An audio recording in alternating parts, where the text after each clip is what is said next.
Bonjour les amis, et bienvenue dans ce nouveau numéro de Histoire des maillots.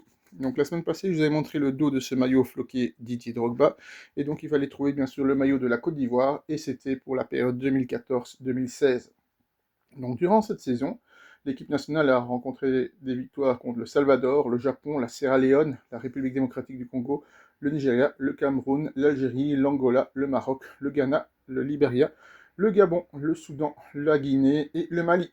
Des nuls contre la Belgique, la Zambie, le Cameroun, la Guinée, le Mali, la Guinée équatoriale, le Gabon, la Sierra Leone, le Soudan, la Hongrie, le Maroc, la France et le Zimbabwe. Des défaites contre la Bosnie, la Colombie et la Grèce, le Cameroun, la République démocratique du Congo, l'Afrique du Sud, la Suède, le Ghana, le Rwanda et le Mali. Donc la fédération a été créée en 1960, un premier match 3-2 contre le Bénin en 1960, plus de grande victoire 11-0 contre la République centrafricaine, plus grande défaite 5-0 contre les Pays-Bas. Palmarès, 3 cannes gagnées sur le terrain. Je ne vais pas revenir sur la décision qui a été faite hier par la CAF, qui a attribué sur tapis vert la victoire au Maroc. Je pars du principe personnellement que oui, les Sénégalais ont quitté le terrain, mais ils sont revenus, donc alors l'arbitre ne devait pas reprendre le match. Dès le moment où tu reprends le match, ben, on va jusqu'au bout et on accepte le résultat sur le terrain.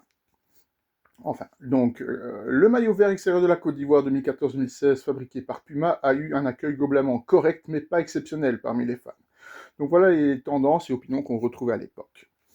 Donc ce que les fans ont aimé, des couleurs traditionnelles, le vert fait partie du drapeau ivoirien, vert, blanc, orange, donc beaucoup de supporters trouvaient logique d'avoir un maillot extérieur vert. Certains aimaient l'idée que le maillot extérieur rappelle la nature et la symbolique du pays. Un design simple et élégant, le maillot était assez simple, vert avec logo blanc et quelques motifs sur les épaules que vous pouvez voir ici, notamment avec des éléphants. Certains fans aimaient ce style simple et classique comparé à des maillots trop chargés. C'est également associé à une bonne période, puisque le maillot a été porté durant la Coupe du Monde 2014 et la CAN 2015 que la Côte d'Ivoire a gagné. Donc pour certains supporters, il reste lié à de très bons souvenirs sportifs. Les critiques, trop simples. Beaucoup de fans trouvaient que le design trop basique, surtout comparé à d'autres maillots africains plus créatifs. Le template Puma est utilisé pour plusieurs équipes.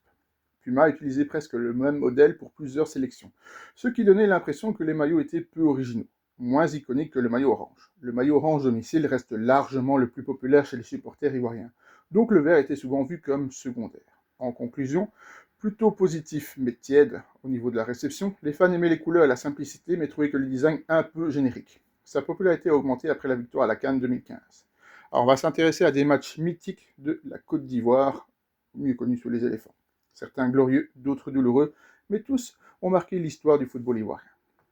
Côte d'Ivoire-Ghana 0-0, Cannes 92 finale, à Dakar. Première Coupe d'Afrique des Nations remportée par la Côte d'Ivoire. Match terminé 0-0, mais une victoire 11-10 au tir au but contre le Ghana. Une séance de tir au but légendaire, l'une des plus longues de l'histoire de la CAN. Je pense qu'à l'époque, le match était sur TF1 et je me souviens de cette séance au tir au but où je me demandais quand ça allait se terminer. Même les gardiens avaient tiré, c'était assez mythique à l'époque. Donc pourquoi c'est mythique? La naissance du statut des éléphants comme grande nation du football africain. Un Côte d'Ivoire-Cameroun 3-2 en Cannes 2006 qui est un quart de finale. Côte d'Ivoire-Sénégal 3-2, Cannes 2012 quart de finale. Le 4 février, but incroyable de Didier Drogba sur un coup franc, match intense, gagné 3-2. Pourquoi c'est mythique? Un des meilleurs matchs de Didier Drogba avec la sélection. Côte d'Ivoire-Zambie 0-0, 7-8 au tir au but, Cannes 2012 finale. Le 10 février 2012, grande déception pour la génération dorée, Drogba rate un pénalty pendant le match, une défaite au tir au but. Probablement la plus grande tragédie sportive des éléphants. Côte d'Ivoire-Ghana 1-0, Cannes 2015 finale. Le 8 février 2015, victoire historique contre le Ghana, victoire 9-8 au tir au but. Le gardien Boubacar Barry marque le pénalty décisif et se tape le meilleur sprint. Je pense que les supporters de Beveren et Lokeren l'ont jamais vu courir aussi vite. Le bien sympathique Boubacar. Pourquoi c'est mythique? La deuxième CAN et la revanche après 2012. Côte d'Ivoire, Monténégro, Coupe du Monde 2006. Première victoire ivoirienne en Coupe du Monde, le 21 juin 2006. Moment historique pour la première participation à une Coupe du Monde. Argentine, Côte d'Ivoire 2-1, Coupe du Monde 2006, le 10 juin. Premier match de l'histoire de la Côte d'Ivoire en Coupe du Monde. But de Drogba contre l'Argentine. Les éléphants ont montré qu'ils pouvaient rivaliser avec des géants. Côte d'Ivoire, Algérie, Cannes 2010, quart de finale. Match très spectaculaire. Pourquoi c'est mythique? Un des plus grands chocs de la Cannes 2010. Côte d'Ivoire, Cameroun, qualification Coupe du Monde 2006, le 8 octobre 2005. Qualification historique pour la première Coupe du Monde. Les joueurs pris à la télévision pour la paix en Côte d'Ivoire. Moment historique et très émouvant pour le pays. Côte d'Ivoire, Nigeria 2-1, CAN 2024 finale. Victoire 2-1 contre le Nigeria, but décisif de Sébastien Haller. L'un des plus grands parcours de l'histoire de la CAN après un tournoi très compliqué. Ils avaient même viré, je pense, leur entraîneur tellement que c'était catastrophique. En résumé, les matchs mythiques ivoiriens tournent souvent autour de grandes séances de tir au but, la génération Drogba, des finales de CAN et les exploits en Coupe du Monde. Alors, on va s'intéresser maintenant à 10 anecdotes proprement dites sur la sélection des éléphants. La qualification de 2006 a lancé un message de paix. Après la qualification pour la Coupe du Monde 2006, Didier Drogba a demandé à toute l'équipe de s'agenouiller devant les caméras pour appeler à la paix pendant la guerre civile en Côte d'Ivoire. Ce moment est devenu l'un des instants les plus symboliques du football africain. Une des plus longues séances de tir au but de l'histoire de la CAN. En finale de la Coupe d'Afrique des Nations de 92, la Côte d'Ivoire bat le Ghana 11-10 au tir au but après un 0-0, mais je vous en avais déjà parlé. 24 tirs au but total, tous les joueurs de champ ont tiré, même les gardiens ont tiré. C'est l'une des séances les plus longues de l'histoire du football international. Le gardien a marqué le pénalty décisif en finale de la CAN. Lors de la finale de la Coupe d'Afrique des Nations 2015, le gardien Boubacar Bari arrête un pénalty, puis marque lui-même le tir au but gagnant. Je vous en avais également déjà parlé. Un scénario très rare pour un gardien. Drogba n'a jamais gagné la CAN comme titulaire. Malgré son statut de légende, Didier Drogba n'a jamais remporté la CAN avec la sélection. Finaliste en 2006, finaliste en 2012. La Côte d'Ivoire gagne finalement la CAN 2015 après sa retraite internationale. Une génération dorée pleine de stars européennes. Dans les années 2000-2010, la sélection comptait des stars de grands clubs. Drogba, Yaya Touré, Kolo Touré, Salomon Kalou, Didier Zokora. Beaucoup ont joué en Première Ligue, ce qui rend l'équipe très populaire en Europe. La CAN 2024, un des parcours les plus improbables. Pendant la Coupe d'Afrique des Nations 2023, mais jouée en 2024, la Côte d'Ivoire perd 4-0 contre la Guinée équatoriale, se qualifie de justesse, élimine le Sénégal et le Mali, gagne la finale contre le Nigeria. Un des plus grands retournements de l'histoire du tournoi. Les éléphants ont failli manquer la Coupe du Monde 2006. Lors de la dernière journée de qualification, la Côte d'Ivoire devait battre le Soudan et attendre que le Cameroun ne gagne pas. Le Cameroun rate un pénalty à la 94e minute, ce qui envoie les Ivoiriens à la première Coupe du Monde. Un des surnoms d'équipe les plus célèbres d'Afrique, les éléphants. Ça vient de la force et de la puissance associée à l'animal, mais aussi de l'histoire du pays avec l'ivoire. C'est l'un des surnoms les plus iconiques du football africain. Yaya Touré a été 4 fois meilleur joueur africain. Le capitaine Yaya Touré a remporté 4 fois le prix de joueur africain de l'année, 2011-2014. C'est l'un des records du football africain.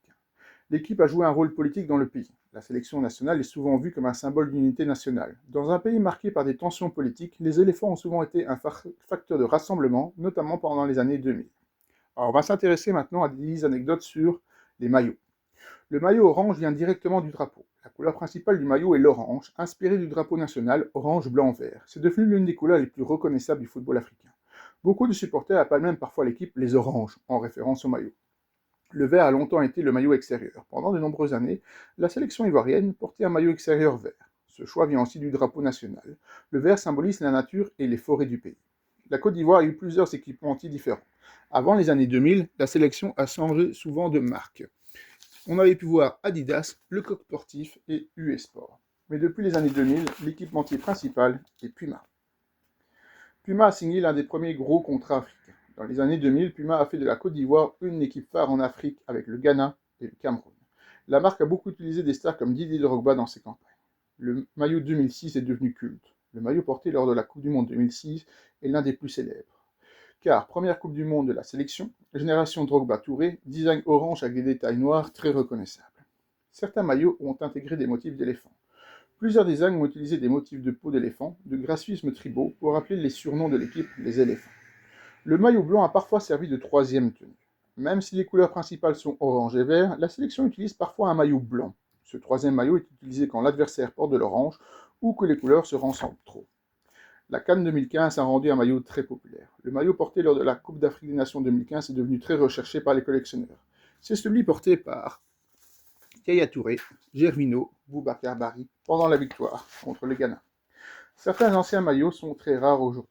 Les maillots des 90 sont très recherchés, notamment ceux de la Coupe d'Afrique des Nations 92, les modèles produits en petite quantité. Ils peuvent valoir plusieurs centaines d'euros chez les collectionneurs. Les supporters préfèrent presque toujours l'orange. Même quand un design extérieur est très beau, la majorité des supporters ivoiriens considèrent que le vrai maillot des éléphants est l'orange. C'est celui qui représente le mieux l'identité de la sélection. Alors on va s'intéresser maintenant à 10 anecdotes sur le logo que vous pouvez voir ici de l'équipe ivoirienne. L'éléphant est le symbole principal. Le logo de la sélection représente un éléphant, car l'équipe est surnommée les éléphants. Ce surnom est devenu l'identité officielle de la sélection et figure sur l'écusson de la Fédération ivoirienne de football. Les couleurs viennent du drapeau. Le logo utilise les couleurs nationales, orange, blanc, vert. Elles viennent directement du drapeau de la Côte d'Ivoire. Les initiales FIF, que vous pouvez voir dans le ballon, apparaissent sur le blason. Sur l'écusson, on voit souvent les lettres FIF qui signifient Fédération ivoirienne de football. C'est l'instance qui dirige le football dans le pays. L'ancien logo était beaucoup plus simple. Dans les années 80-90, le logo était plus simple, avec un dessin d'éléphant plus basique, moins de détails graphiques. Les logos modernes sont plus stylisés et professionnels. L'éléphant représente la force. Dans la culture ivoirienne et africaine, l'éléphant symbolise la force, la puissance, la sagesse, des qualités que la sélection veut représenter sur le terrain. Le logo n'a pas changé souvent. Contrairement à beaucoup de sélections, la Côte d'Ivoire a très peu modifié son logo. L'idée de base, éléphant plus bouclier plus couleur nationale, est restée presque la même depuis des décennies. Le logo est porté au cœur. Comme dans la plupart des sélections, le logo est placé sur le côté gauche du maillot au niveau du cœur. Cela symbolise l'attachement à la nation. Les joueurs embrassent souvent le logo. Après un but important, certains joueurs embrassent l'écusson. Par exemple des stars comme Didier Drogba ou Yaya Touré. C'est une façon de montrer leur fierté de jouer pour la Côte d'Ivoire. Le logo apparaît aussi sur le drapeau des supporters. Pendant les matchs, les supporters brandissent souvent des drapeaux, des banderoles ou des tambours avec l'éléphant du logo. Il est devenu un symbole populaire dans les stades africains. Le logo est reconnu dans tout le football africain. Aujourd'hui, l'écusson avec l'éléphant est l'un des logos les plus reconnaissables du football africain. Avec ceux du Cameroun, les Lions indomptables, les Ghana, les Black Stars ou les Nigeria, les Super Eagles. Didier Drogba a joué au Mans. Alors, on va s'intéresser maintenant à 10 anecdotes sur Didier Drogba. Donc, il a joué au Mans, Guingamp, l'Olympique de Marseille, Chelsea, Shanghai Shenhua, le Galatasaray, de nouveau Chelsea, Montréal Impact et a terminé sa carrière au Phoenix Rising. En sélection, c'est 105 matchs pour 65 buts. Alors, on va s'intéresser maintenant à 10 anecdotes sur Didier Drogba. Il a commencé le football assez tard. Contrairement à beaucoup de stars, Didier Drogba n'a vraiment percé qu'à 21-22 ans. Il a joué dans des clubs modestes en France comme Le Mans avant de devenir une superstar. Il n'a jamais gagné la CAN. Malgré son statut de légende ivoirienne, Drogba n'a jamais remporté la Coupe d'Afrique des Nations. Finale perdue en 2006 et perdue en 2012.